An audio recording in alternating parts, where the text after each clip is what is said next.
முருகன் அருளால் அனைவரும் நன்றாக இருப்பீர்கள். ஸ்ரீ சௌடாம்பிகை ஜோதிடம் நேயர்கள் அனைவருக்கும் இனிய தமிழ் புத்தாண்டு நல்வாழ்த்துக்கள். நம்ம சேனலை லைக் பண்ணுங்க, சப்ஸ்கிரைப் பண்ணுங்க, ஷேர் பண்ணுங்க. அதே மாதிரி இப்ப என்ன பார்க்க போறோம் அப்படின்னா, தமிழ் புத்தாண்டு ஒரு ஆண்டிற்கான முழு பலன்களை தான் நம்ம இன்னைக்கு பார்க்க போறோம். குரு பகவான் குரு பகவான் ஜூன் மாதத்திற்கு பிற்பாடு, அதாவது இப்ப மிதுன ராசியில இருக்கிறாரு.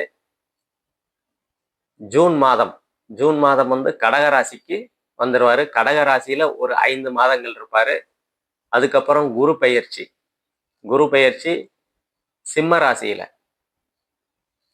ராசியில கேது பகவான் கூட இணைந்து கேல யோகத்துல இருப்பாங்க. அதே மாதிரி கடகத்துல குரு பகவான் உச்சமடைந்து ஒரு 5 மாதங்கள் உச்ச நிலையிலே தான் இருப்பார். அவரு 12 ஆண்டுகளுக்கு ஒரு முறை நடக்கக்கூடிய நிகழ்வு இது. அதே மாதிரி ராகு கேதுக்கள் பயிற்சி நவம்பர் 25 2026 நவம்பர் 2026 ராகு கேதுக்கள் பயிற்சி நடைபெறும். அதே மாதிரி இப்ப ராகு பகவான் கும்பத்திலையும் கேது பகவான் சிம்மத்திலையும் இருப்பாங்க. நவம்பர் மாசத்துக்கு மேல ராகு பகவான் மகர ராசிக்கு வந்துருவாரு. கேது பகவான் கடகத்துக்கு போயிடுவார். சனி பகவான் மீனத்திலேயே தான் இந்த ஆண்டு முழுவதும் இருப்பாங்க. இந்த ஆண்டுகள் நகரக்கூடிய இந்த 3, அதாவது சனி, குரு, ராகு கேதுக்கள், இந்த கிரகங்களை வச்சுதான் ஒரு ஆண்டுக்கு முழுவதும் உண்டான பலன்களை இப்ப ஒவ்வொரு ராசிக்கும் நம்ம பார்க்க போறோம். ரிஷபராசி நேயர்கள் அனைவருக்கும் வணக்கம். ரிஷபராசி நல்ல அற்புதமான உற்சாகமாக இருப்பீங்க இந்த ஆண்டு முழுவதும். ஏன் அப்படின்னா, உங்க முயற்சி ஸ்தானத்துல குரு, அதாவது உங்க 11ஆம் அதிபதி, 8ஆம் அதிபதியும் அவர் தான், 11ஆம் அதிபதி லாபாதிபதியும் அவர் தான். உங்க லாபாதிபதி 3ஆம் இடத்துல, அதாவது முயற்சியை குறிக்கக்கூடிய இடத்துக்கு வரும்போது முயற்சிகள் அடையக்கூடிய, அதாவது முயற்சி பண்ணுவீங்க. ரொம்ப நாளா இந்த முயற்சி எடுக்கலாமா வேணாமா அப்படின்னு நினைச்சுக்கிட்டு இருக்கலாம்.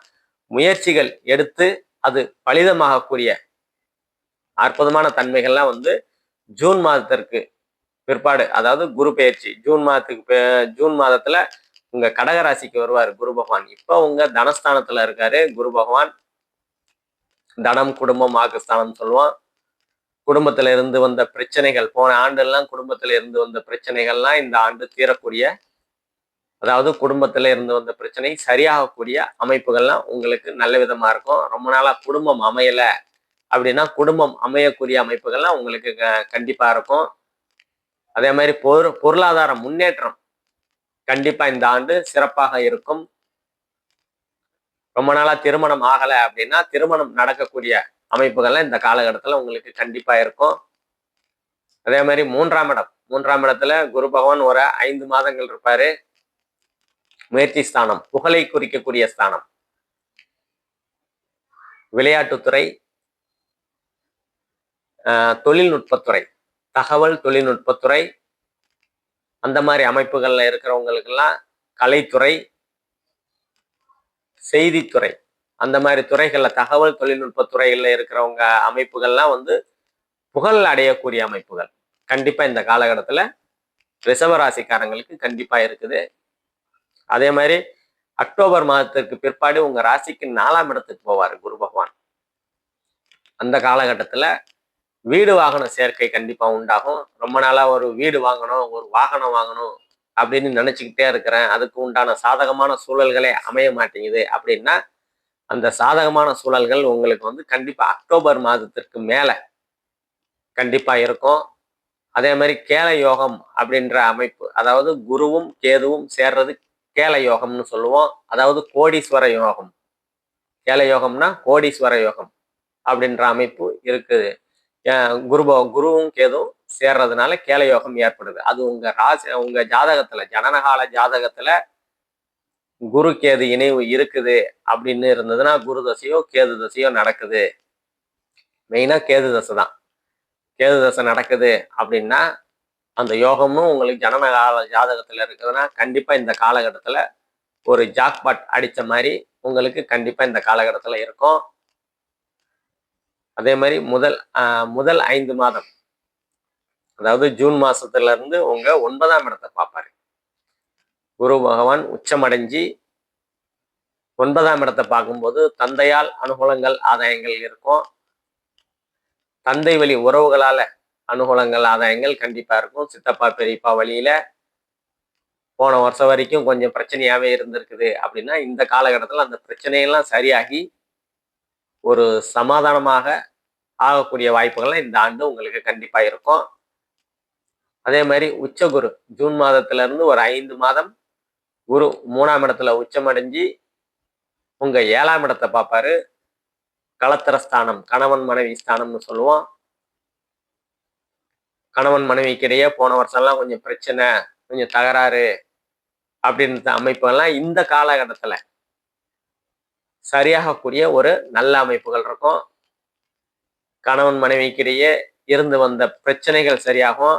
ரொம்ப நாளா திருமணம் ஆகல, 2 வருஷமா பார்த்துக்கிட்டு இருக்கேன், 3 வருஷமா பொண்ணு பார்த்துக்கிட்டு இருக்கேன், இல்ல மாப்பிள்ளை பார்த்துக்கிட்டு இருக்கேன், அமையவே மாட்டேங்குதுங்க அப்படின்னா, கண்டிப்பா இந்த காலகட்டத்துல திருமண யோகங்கள்லாம் கண்டிப்பா குரு பகவான் தனது 5ஆம் பார்வையினால பார்க்கறதுனால கண்டிப்பா திருமண யோகம்லாம் இருபாலருக்கும் கண்டிப்பா உருவாகும். ஆணுக்கும் பெண்ணுக்கும் கண்டிப்பா திருமண யோகங்கள்லாம் கைகூடி வரும். அதே மாதிரி உங்க ராசிக்கு 11ஆம் இடத்தை பார்ப்பாரு. 11ஆம் அதிபதி 11ஆம் இடத்தை பார்ப்பாரு. 11ஆம் இடத்துல ஏற்கனவே சனி பகவான் இருக்கிறாரு. சனி பகவான் இருந்து உங்க ராசியை பார்க்கறதுனால சிறு சிறு சோம்பல், அதாவது ஒரு விஷயத்த செய்யலாமா வேணாமா அப்படின்னு தள்ளி தள்ளி போடக்கூடிய சூழ்நிலைகள்லாம் இருந்திருக்கும். இந்த ஜூன் மாதத்துக்கு பிற்பாடு அந்த குரு பகவான் உங்க 11ஆம் இடத்துல இருக்கிற சனி பகவானை பார்க்கும்போது அந்த சோம்பல்லாம் நீங்கி கொஞ்சம் சுறுசுறுப்பா முயற்சிகள் எடுக்கக்கூடிய அமைப்புகள், அந்த முயற்சிகள் பலிதமாகக்கூடிய அமைப்புகள், பலிதமாகி அதனால் புகழ் அடையக்கூடிய அமைப்புகள்லாம் உங்களுக்கு இந்த காலகட்டத்துல கண்டிப்பா இருக்கும். அதே மாதிரி 5ஆம் இடத்துக்கு சனி பார்வை இருக்குது. குழந்தைகளால மன வருத்தங்கள், கருத்து வேறுபாடுகள் இருக்கதான் செய்யும். ஆனா ஜூன் மாதத்துக்கு பிற்பாடு அந்த மன சங்கடங்கள்லாம் நீங்கி நிலைமைகள் உங்களுக்கு சாதகமா, என்ன சாதகமா அப்படின்னா, ரொம்ப நாளா குழந்தை இல்லை அப்படின்னா குழந்தைகள் கொடுக்கக்கூடிய அமைப்புகள்லாம் கண்டிப்பா இருக்கும். அதே மாதிரி குழந்தைக்கும் உங்களுக்கும் பிரச்சனை, பிள்ளைகளுக்கும் உங்களுக்கும் கொஞ்சம் கருத்து வேறுபாடு பிரச்சனைகள் அப்படி இருந்ததுன்னா அந்த கருத்து வேறுபாடு பிரச்சனைகளை நீங்கி சரியாகக்கூடிய தன்மைகள்லாம் உங்களுக்கு இந்த காலகட்டத்துல குரு பகவான் கொடுப்பாரு. அதே மாதிரி சனி பகவான் உங்க ராசிக்கு 8ஆம் இடத்தை பார்க்கிறாரு. சிறு சிறு தடைகளை கொடுக்கதான் செய்வாரு.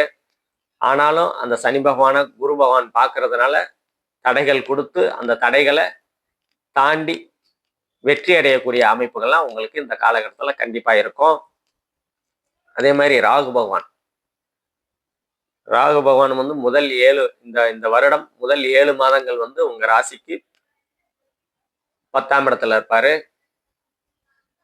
10ஆம் இடத்துல இருந்து அது ராசிக்கு 9ஆம் இடத்துக்கு பயிற்சி ஆவாரு. 10ஆம் இடத்துல தொழில் ஸ்தானத்துல இருந்து வந்த தடை தாமதங்கள்லாம் அடுத்து, அதாவது நவம்பர் மாதத்திற்கு பிற்பாடு தொழில்கள்ல முன்னேற்றம் அடையக்கூடிய அமைப்புகள்லாம் உங்களுக்கு கண்டிப்பா இருக்கும். ஏதாவது தொழில் தொடங்கணும் அப்படின்னு நினைச்சிட்டு இருந்தா அந்த ராகு பயிற்சிக்கு பிற்பாடு கரெக்டா எப்பனா அக்டோபர் மாதம் உங்க ராசிக்கு 10ஆம் இடத்தை குரு பகவான் பார்ப்பார். அப்போது தொழில் தொடங்கக்கூடிய அமைப்புகள்லாம் நல்லா இருக்கும். ஏற்கனவே தொழில் பண்ணிக்கிட்டு இருக்கிறேன் அப்படின்னா அந்த தொழிலில் ஒருபடி உயரக்கூடிய அமைப்புகள், அதனால் லாபங்கள் பெருகக்கூடிய அமைப்புகள்லாம் உங்களுக்கு அக்டோபர் மாதத்திற்கு மேல கண்டிப்பா நடக்கும். இப்ப நம்ம சொன்னது எல்லாமே பொது பலன்கள் தான். துல்லியமான பலன்கள் வேணும் அப்படின்னா கீழே நம்ம நம்பரை கான்டாக்ட் பண்ணீங்க. அதே மாதிரி உங்க ஜனனகால ஜாதகத்துல கேள யோகம் அப்படின்ற அமைப்பு இருந்தது, குரு கேது இணைவு இருக்குது அப்படின்னா, உங்களுக்கு அந்த கேது தசையோ குரு தசையோ நடக்குது அப்படின்னா அந்த யோகங்கள், அதாவது கோடீஸ்வர யோகம் செயல்படும். துல்லியமான பலன்களுக்கு கீழே நம்ம நம்பரை கான்டாக்ட் பண்ணீங்க. நன்றி, வணக்கம்.